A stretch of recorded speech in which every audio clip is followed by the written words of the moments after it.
Before we get into today's video, please quickly check to see if you're subscribed. It's totally free and allows you to never miss one of our stories. FID 013064057, The Avenger. To most, it was a simple name and tag for a federally approved starship, little more than a single craft among countless trillions that roamed federal space since the formation of the Federation 600 years ago. They would know what the ID told them, that it was registered on Earth on the 13th of June and assigned as number 4057 by the ancient algorithms and bureaucratic labyrinths that made up the Federal Interstellar Transport Service. But to the female Vren, known as 10 Aum Fade, that ship was her payday. She was looking at the Avenger from the windows of the ICS Veil Drifter's common room. She stood at just over 7 human feet tall, and while her stature was a little slouched forward, she still carried an athletic humanoid figure. A fuzzy coat of ruby-red feathers covered her back and limbs, all the way down from beak to tail, while her front eased into lighter red scales on her belly.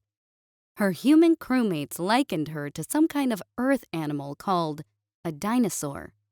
She wasn't entirely sure what that was, but they seemed to speak about the creatures with a degree of awe and reverence, so she took it as a compliment. Like her crewmates aboard the Veil Drifter, she was dressed in a uniform consisting of a snappy gold-trimmed black jumpsuit that doubled as the base of their EVA equipment. The talons on both her arms and legs were covered by leathery gloves and boots that sealed tight to her body.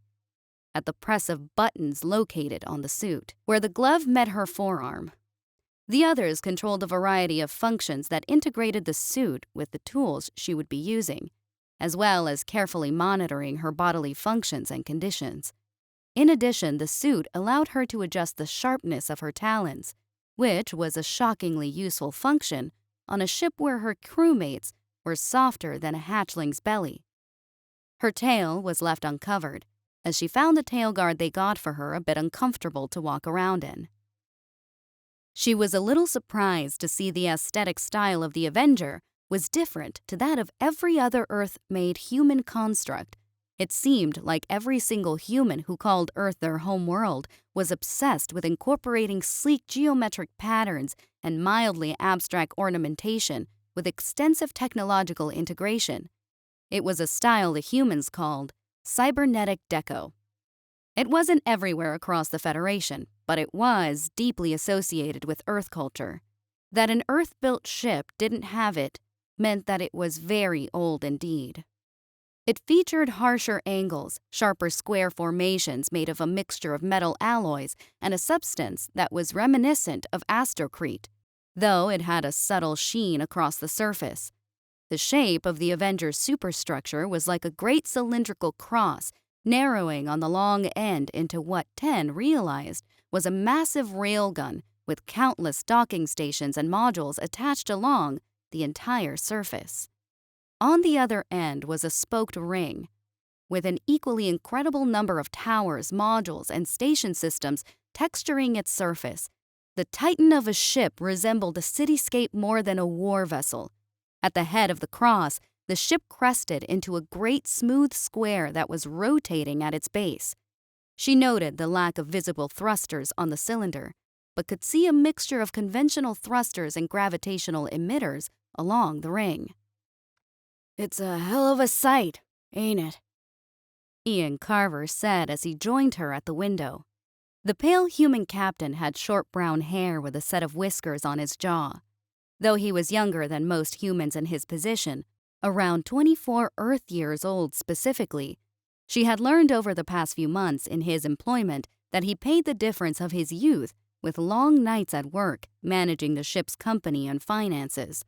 His eyes were darker than the rest of his skin, a trait she learned was associated with a lack of sleep. "Yeah, I can't believe your people managed to build stuff like this. Can you imagine the sort of hole it would leave through real space?" Ten asked as she turned away from the window and grabbed a small packaged drink she had opened earlier off of a round table. "What were these things for?" They were mobile support platforms for the expansion wars. A third, deeper voice said as the human named Alan Green joined them. Alan was the smartest human in their little rogues gallery, by 10's reckoning, who seemed to know a little bit about everything. He looked different than Ian, with much darker skin and a completely shaved head.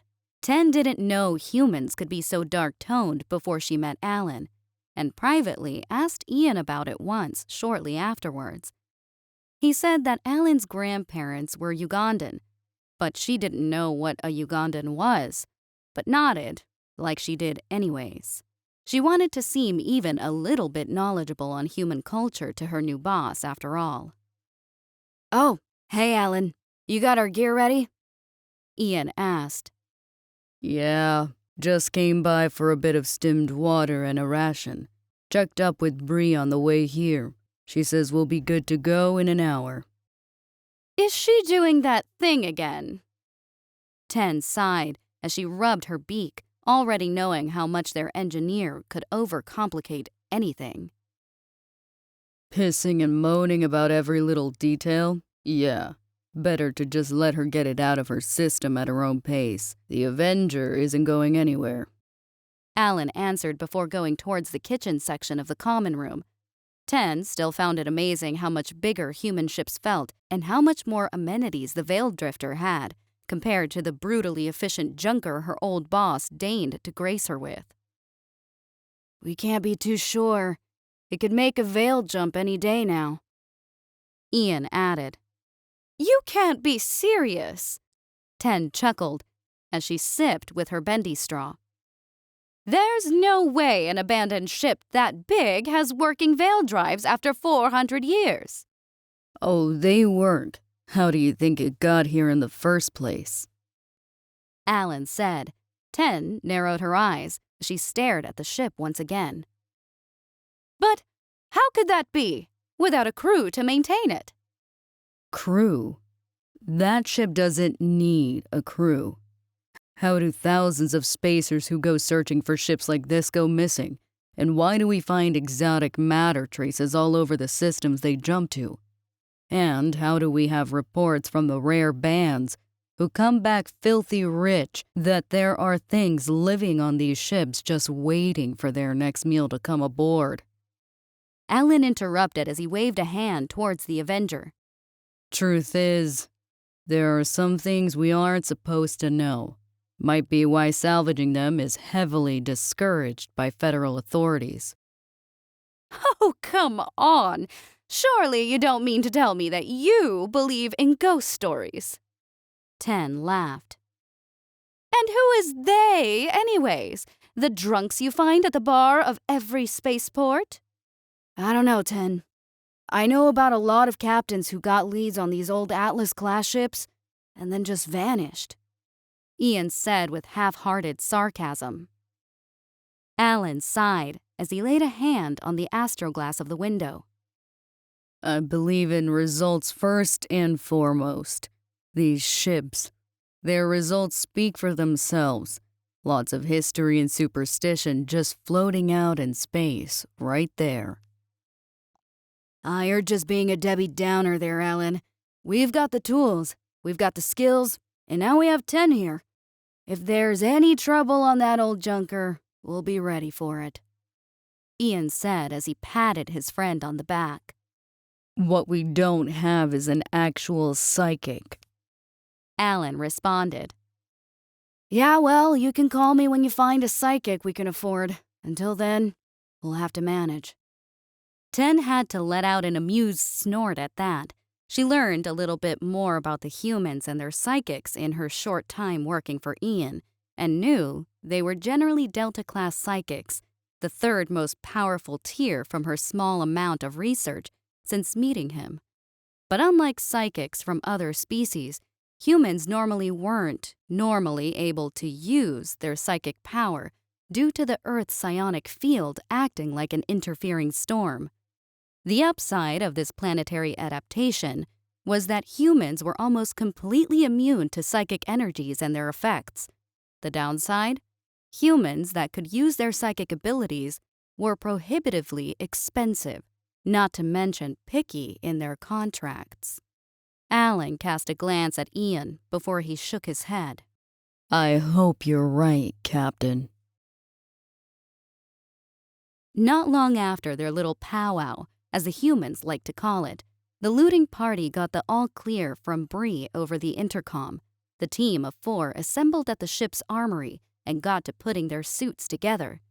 True to his word, Alan got their equipment nice and ready for a timely deployment, tuned up to perfection and settings refreshed to ensure a nice, clean operation.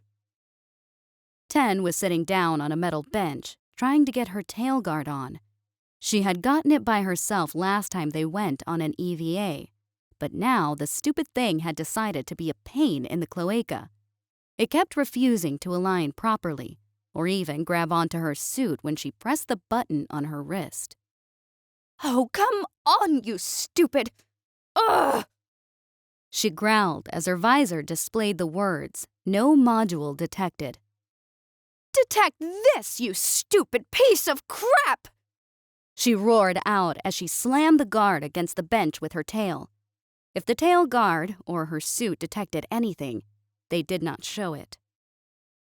You need some help, 10? Ian said as he approached, already fully geared and ready. 10 could hardly believe how fast Ian could be with this stuff. He was almost like a machine at an assembly line when he was drilling his suit secure and slotting armor segments into place. I've got it! I don't need help for this! She said as she reached back to pull the tail guard up her tail, the slam having caused it to slide off a little bit. I don't doubt it, but help isn't always about whether it's really needed or not. Sometimes it's about letting people know that they have a friend watching their back. Or tail, in this case. Ian said as he grabbed the tail guard and helped line it up against the base of her tail. She heard him grunt when he lifted it before she realized her tail was adding to the weight and lifted it to ease the burden. You with those horrible platitudes. She sighed before she turned an eye to Ian. You really are a puppy human, aren't you? She grumbled as she relaxed her hands a bit and let Ian slide and adjust the tail guard into place. She heard Alan chuckle as he put his suit together and even got an amused snort out of their 4th teammate, a gruff old German named Hugo Schultz. Ian's face did that thing again and changed color, earning a chuckle from 10 as well, appearing to be infectious enough to spread to him. Oh, just get the lock turned on already, you damn raptor. He laughed as he held the tail guard in place. She pressed the appropriate wrist button, and her visor chirped and displayed. External module slot detected. Begin installation procedures. She didn't know if it showed past her helmet, but she really hoped Ian could see the glare she was throwing at him. The others are right. You two are adorable, Hugo said as he finished getting his suit onto his pudgy body. Watch it, Jolly Jowls. 10 hissed as she raised her neck into a more regal posture, even if her feathers couldn't properly show through the suit. You may call me fierce, ferocious, or even stunning, but never adorable. Hugo and Alan just stared at her quietly before they both started to laugh. 10's feathers started to rise under her helmet. We'll see who's laughing when you're both old and frail while I'm out pounding ass and getting named. That got Alan to laugh even harder, and Hugo was gasping for air. What's so funny about that? She hissed. It's kicking ass and taking names, 10. Ian sighed, his face growing even redder. Well, that's what I said, isn't it? She barked out. No, Ian, I think I like her version better. 10 looked down to Hugo and crooked her neck at him. She usually liked the chunkier human, even if he was graying and smelled strange. He was a soldier once, before he sold his expertise to a mercenary company, and then eventually went solo as an indie contractor when his age caught up to him. His story inspired her a little bit. She always dreamed of being a mighty warrior in the traditions of her ancestors, but she was always stuck working the least honorable jobs imaginable. Hugo had lived the life she wished for, and she normally aspired to at least earn his respect. Right now, though, she aspired to beat his big, stupid mustache to a pulp. But there was plenty of time for that after they got their loot. The Avenger was waiting, and she didn't want to stay in this no-name system in the middle of nowhere any longer than necessary. She might not believe in ghost stories, but she knew murderous spacers were all too real. The team finished getting their tools loaded, their suits locked in and pressurized, and their supplies stuffed into some bags attached to their suits, held in place with hook and loop patches along various belts and patches on the armor plating. Before leaving the armory, they did a quick energy shield test, though the term sounded far too civilized for 10, considering how it was done. Ian went first and stood in front of their testing device, a giant four-wheeled mechanical monster they kept in the armory for this explicit purpose. Then he got the air knocked out of him as a padded piston shot out from a device and slammed into his chest with enough force to punch through steel. Or rather, it would have if it weren't stopped by a force field projected by Ian's suit. He let out an amusing huff before he stood back up, and Hugo took his place in front of the piston. The chuckling Vren liked to call this piston punting. After they finished testing their energy shields and got their vibro daggers patched to their suits, the team headed out for deployment. Some brief pleasantries were shared with Bree, the brownish-skinned brunette who acted as the crew engineer, before the team finished loading up and crawled into the crab-like mech, which launched into space via a rail system. 10 wasn't a fan of the old bucket of bolts. Its suspension was questionable at the best of times, so when they managed to land onto the Avenger's hull and the mech started to crawl along, it felt like she was being blended by a rotary processor, not to mention that the mech was far too small. 10 could fit in with the crew, but only just barely. She took up the entire left portion of the cabin, while Ian and Hugo sat across from her, practically stuffed together so tightly that she'd almost called it intimate. Alan, the lucky bastard, got to have the pleasure of sitting in the cockpit to pilot the mech. The 6 metal legs eventually came to a stop, and they heard the sound of the mech's claws going into action, prying and cutting through the ancient metal with their hydraulic pincers and the smaller plasma cutters located just below them. The shaking eventually stopped, and 10 let out a sigh of relief. Any more of that, and she would have needed to use the tube. She did not want to talk about the tube. "Popping the hatch in 5. Get ready," Alan said over the comms. The rear of the mech opened up to the vacuum of space, and the crew got to work immediately. They saw that they landed on the ring of the ship, where the people most likely stayed. There was a decently sized hole in the metal in front of the mech, with plenty of scrap floating around. They worked to throw as much out of it to the void, where the Veil Drifter's sensors would pick it all up and send the collector drones to get it. Once they got through the free-floating scrap, they started to crawl through the hole. 10 wasn't surprised to find that the ship had no breathable atmosphere inside, but a sudden alert caught her attention as they were just about to reach the ship's interior. Warning: gravitational anomalies detected. "You guys picking that up?" she asked. "It's just the artificial grav field. Nothing to worry about," Ian said. "Wait, you weren't kidding about stuff still working on this hunk of crap?" Nope. It's one of the big mysteries of these old Atlas ships. Spacers like to speculate a lot about them, but only a few know what they are talking about, right, Alan? Hugo asked. "Yeah, most of the actual info on these ships is buried under red tape and time. The FIDs they have aren't even their actual registrations from when they were built, because the FITs hadn't even been established yet. They just give them the FIDs based on where the ship was first spotted after going rogue," Alan explained. They carefully lowered themselves into some kind of hallway illuminated courtesy of the flashlights in their helmets and the electric lamps on their belts, though the latter served to help in the event one of them got lost in the dark. The three felt a wave of vertigo entering the grav field from above and swayed in place after managing to land on their feet. Once they adjusted and had their bearings, they started to launch glow flares into the halls. The tiny green sticks clattered on the metal and shone with a bright white light before adjusting their color to red to indicate that they were in a vacuum. The hall looked to be at least 30 meters long before fading to darkness, and 5 meters high. The walls were rounded and the floors had grooves in them that resembled a rail emplacement. It was almost like being in a train tunnel. So, if the idea isn't really accurate and nobody knows much about these ships, 10 launched another flare as they walked further into the darkness.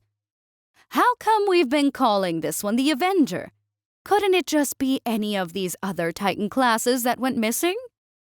Federal records. Just about every ship in Terran space has a local drive that exists solely to keep an up-to-date record from the transport service, which gets fed to our ship systems.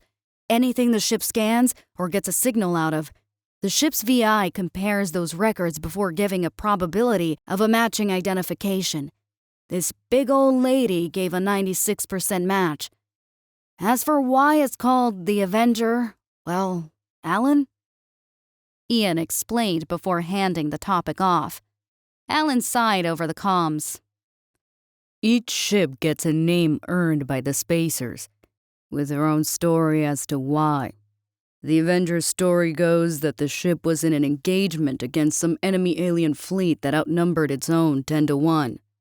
They thought they were taking a barely fortified colony, but accidentally stumbled onto the aliens' home system. The fleet admiral didn't like their odds, so he commanded the Avenger to jump out of the system, as was apparently protocol. Problem was that these atlases take a long time to charge their veil drives because of their size, so the fleet would have to sacrifice themselves to buy the Avenger time to safely punch through. Which they did, Hugo added. Allegedly, yes. The Avenger was reported to have made it out, but didn't return to friendly space. In fact, it didn't come out of the veil at all. The fleet still managed to send signals and communications to Federal High Command. So they knew about what happened, and were absolutely pissed at the idea of losing one of their most expensive to produce ships. They must have assumed the aliens stopped the ship from escaping and got a hold of the salvage because Command sent a bigger fleet with better scouting tech as fast as they could. Oh, this is the best part. The fleet arrived, Alan interrupted, and found that somebody beat them to it. The alien fleet, their fortifications, even their entire planet, all wiped out. No survivors, no witnesses to the attack, just the corpse of an entire civilization left in the void, except for a single ship that pinged on sensors for a brief while, before mysteriously vanishing back behind the veil. The Avenger, 10 concluded. Bingo.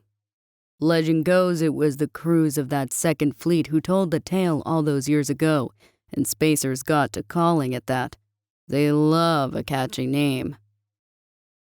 No way to confirm any of it, of course, Ian said as he popped another flare and launched forward into the darkness. You left out the spookiest part, though, Alan. Allegedly, none of the aliens' bodies were found across the entire system. Ugh. These tunnels have been going on for a while. Where are we? 10 asked, trying to contain her annoyance. If I had to guess, internal supply tunnel for transporting goods or people via some kind of rail system.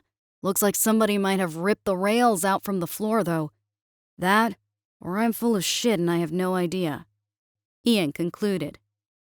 Other scabs probably took them at some point, Hugo guessed. Wait! Look! 10 hissed as she pointed forward. There was a light ahead, and it was growing. 10 could hear the grinding of metal on metal and her feathers tensed under her suit when she realized what was coming straight for them. A cargo pod, about 3 meters tall and almost the width of the hall. She had barely a second to react. "Look out!" she shouted as she pushed her companions, throwing them up the circular walls. She had barely a second to scream as the light of the pod zipped into her and smashed into her body. 10! What the hell? Ian grunted as he stood up from where he rolled onto the floor. 10 blinked. The cargo pod was suddenly gone. The halls were completely silent, and the only light she could see was that which came from her team. What? What just happened? Where did the cargo pod go? She asked as she spun, searching for anything that could answer her questions. Cargo pod? Hugo asked. Yes! There was a cargo pod speeding down the tunnel, letting out this horrible squealing noise, and it was going to hit you guys, but it hit me instead. She said, her voice trailing into a mumble as both of them looked at her. You said you heard it screeching? Not possible. There's no atmosphere in here, and your helmet would have dampened the sound anyways, Hugo pointed out. She realized they thought she must be insane, and what if they were right? They were going to fire her for this weakness, and then she was going to be left. 10, are you okay? Ian asked.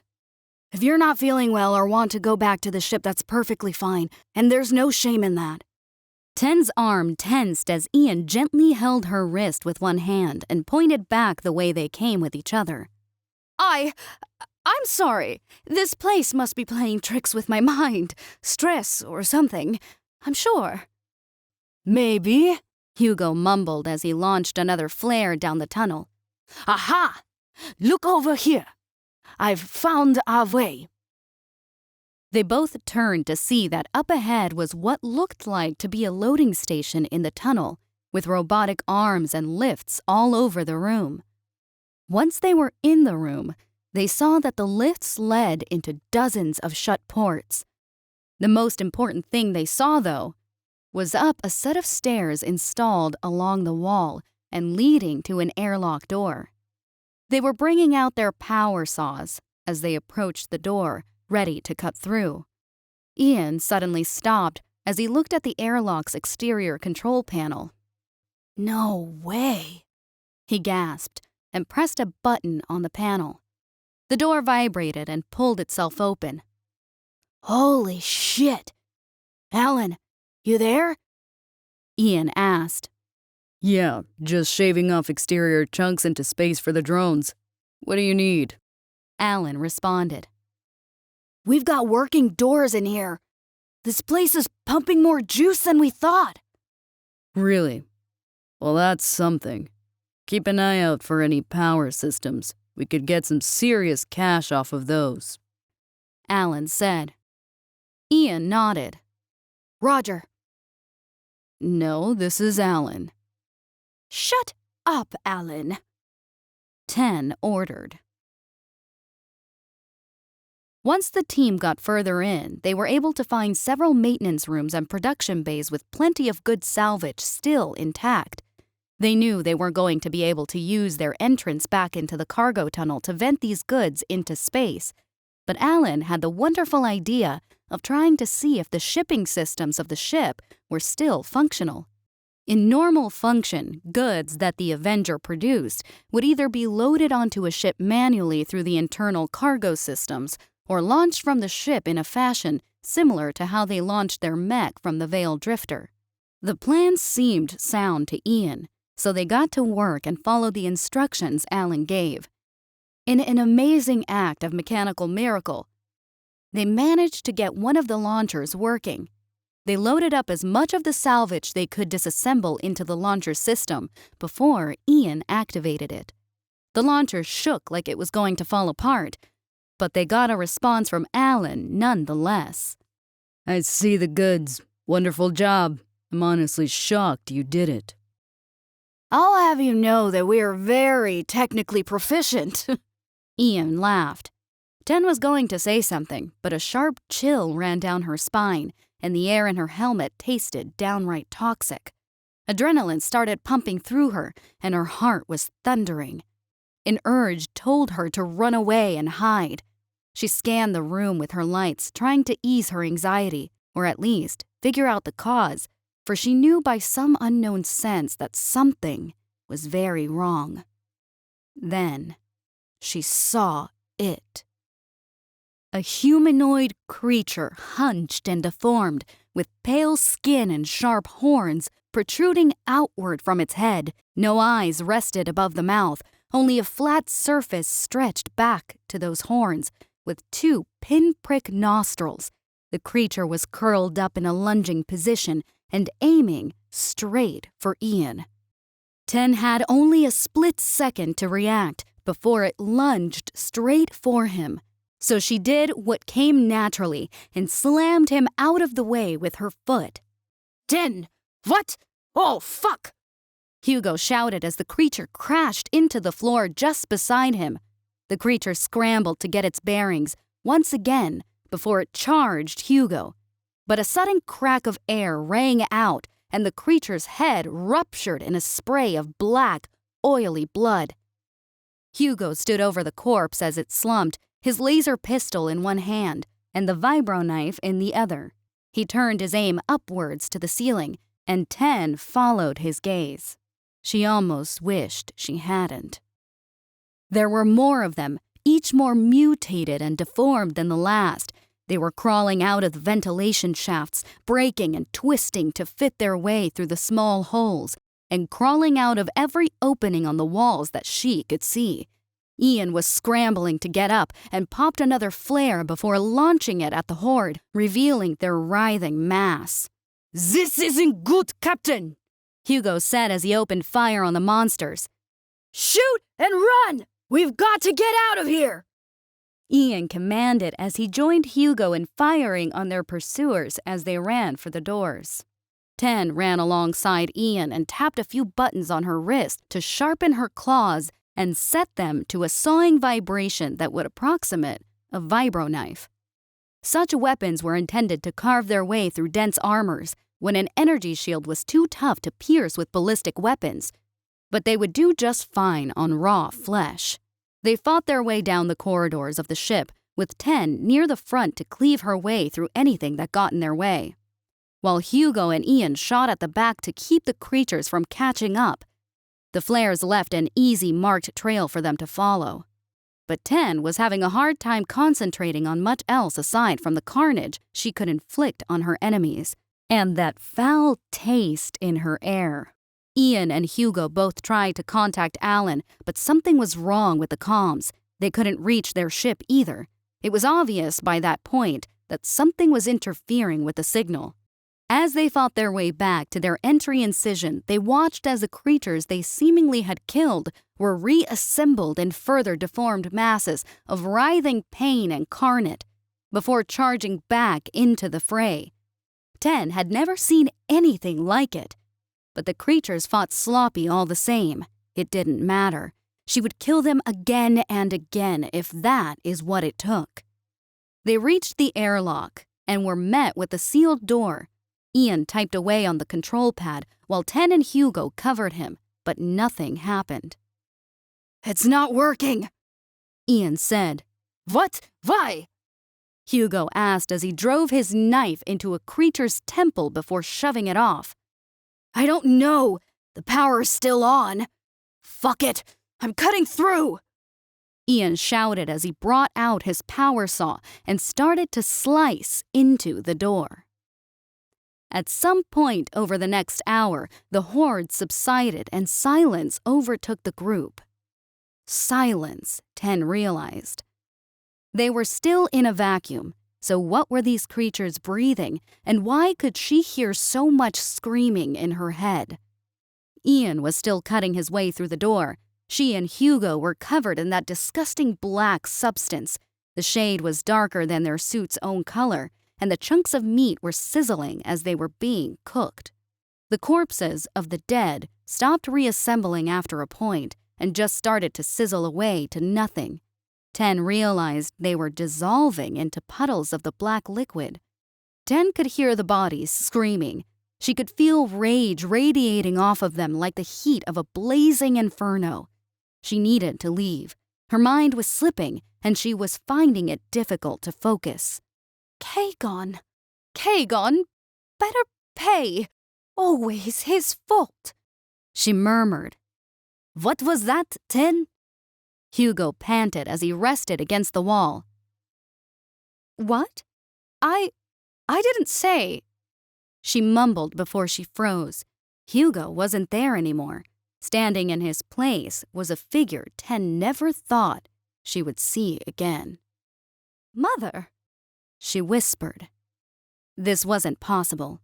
Ten's mother was gone. Was she? Or was it all a bad dream? Was she still laying in her bed on Tarshad Prime? No. Home was safe and far away in a place of comfortable warmth. The heat she was feeling here. It was a cold heat, a cruel heat that was fueled by distilled suffering. She didn't know what was happening, but she knew that she was in danger. She hadn't felt this way since the day the debt collectors came and took Mother as payment for a debt her father had made, a father she never even knew existed before then. Ten, her mother spoke, and her voice echoed in her mind. You can escape this place, Ten. You just have to kill them. What? Ten realized her mother had suddenly moved to her side and Hugo was back in her former place. What is this? You can escape this place. Take their ship under your talon. Become the warrior you've always dreamed about.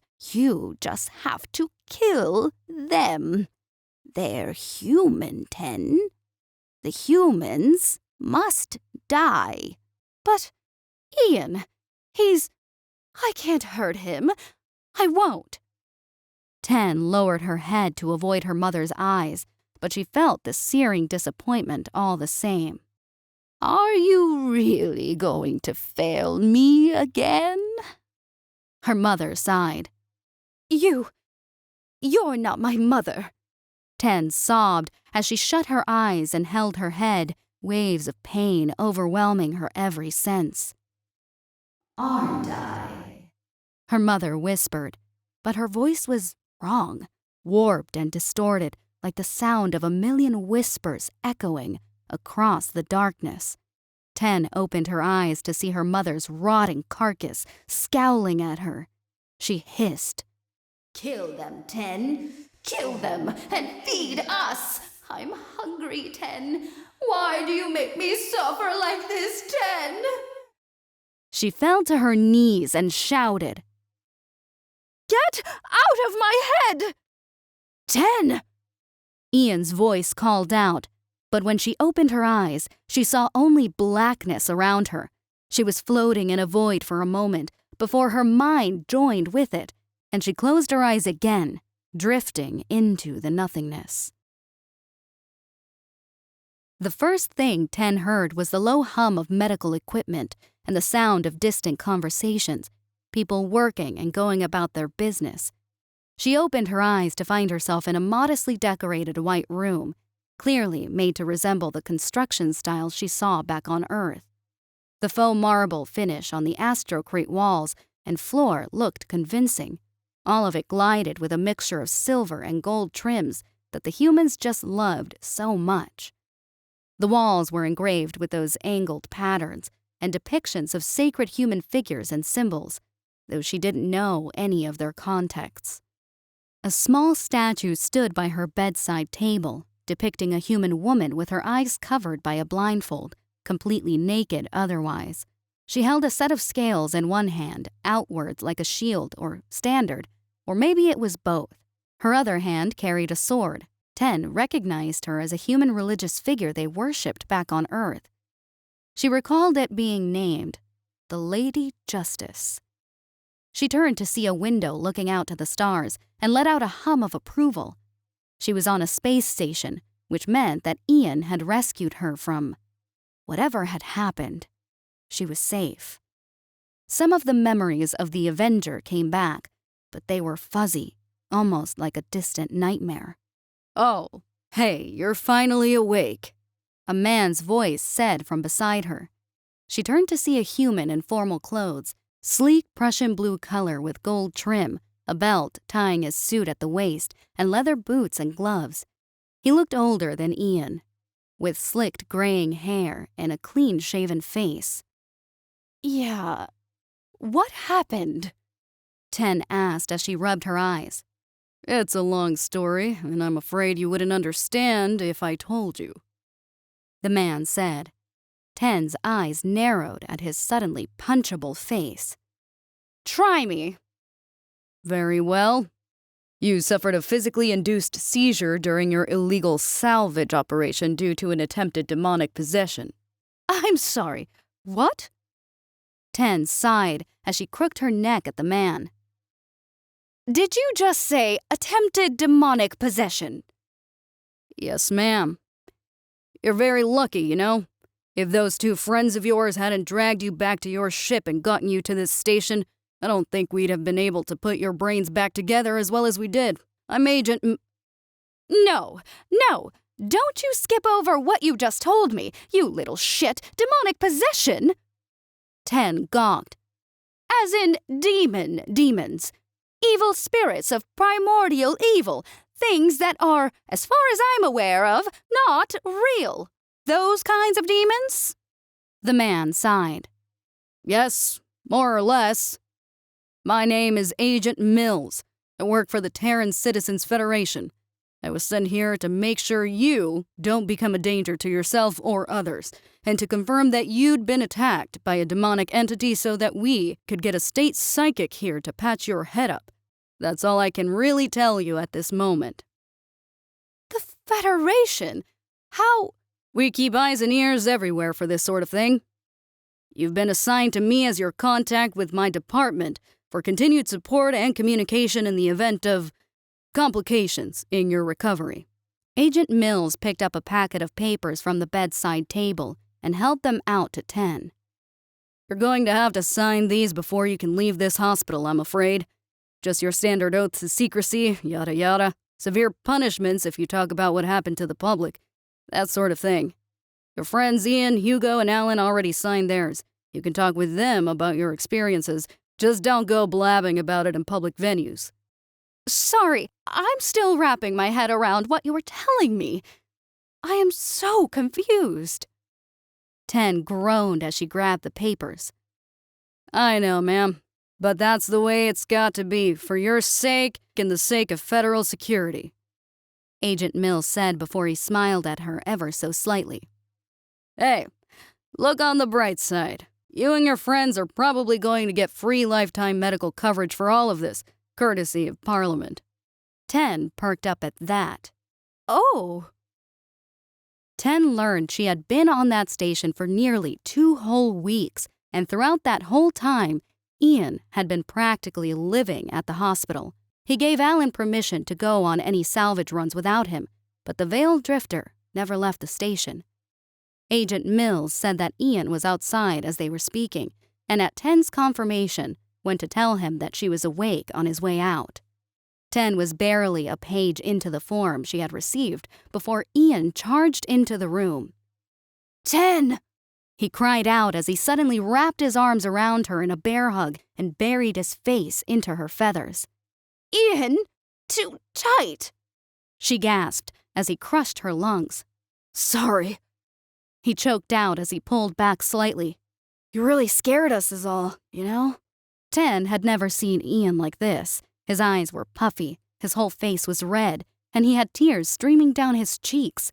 Usually it was hilarious when Ian changed color, but this, she felt horrible. How bad was I? She asked. Ten, before that Mills guy came, you were brain dead. The doctor said there was almost no chance you'd recover. I thought I'd lost you. She was at a loss for words. She had died in all but body, and Ian was devastated by the loss. Even more shocking was that it wasn't the loss of an employee that he felt, but that of a dear friend. She decided at that point she didn't like it when he was this kind of red, and moved her arms over him to hug him back. You really are a puppy human, aren't you? She softly chuckled. Yeah, I guess so. Ian sniffed before he looked up to her. Hey, how about we get you out of here and I whip you up something to eat? They've been feeding you through a tube the entire time you've been here, so I'm betting your gut wants something real for a change. Ten's neck crooked in approval. Only if you make the chicken pot pie for me and a side of mashed potatoes. Anything you want, Ten, he said as his smile returned in full force. Ten swore to herself she would keep it that way.